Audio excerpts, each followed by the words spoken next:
Good morning everybody. यहाँ हेर्नुहोस् है, कालपोखरी सन्तपुर जाने बाटो, इलाम, बिप्लाटे, देउराली, माई मजुवा भएर सिरेङ्जी। यो चाहिँ कालो पोखरीमा है साथी हो। लो यो बाटो चाहिँ यस्तो भएको छ हेर्नुहोस्।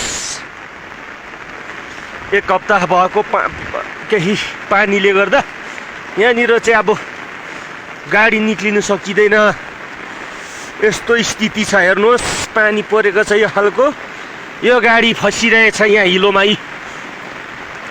यो गाडी निक्लिन सक्दैन अब अलिक दिन, किनकि ना 500 22 4-7 गाडी हिलोमा फसिएको। पानी परेको त्यस्तै हो। हेर्नुहोस् बाटो छ यस्तो, यसरी गाडी फसिएको छ, भाँसिएको छ। तर यसलाई गाडी झिक्नु सकिँदैन अहिले, एक हप्ता भयो। हेर्नुहोस् है कालपोखरीको बाटो, हेर्नुहोस् है। अहिले इन्डिया गाडीले तान्दिनु खोजेको थियो, सकिएन, दोरी चुडिएको कारणले गर्दा। ल त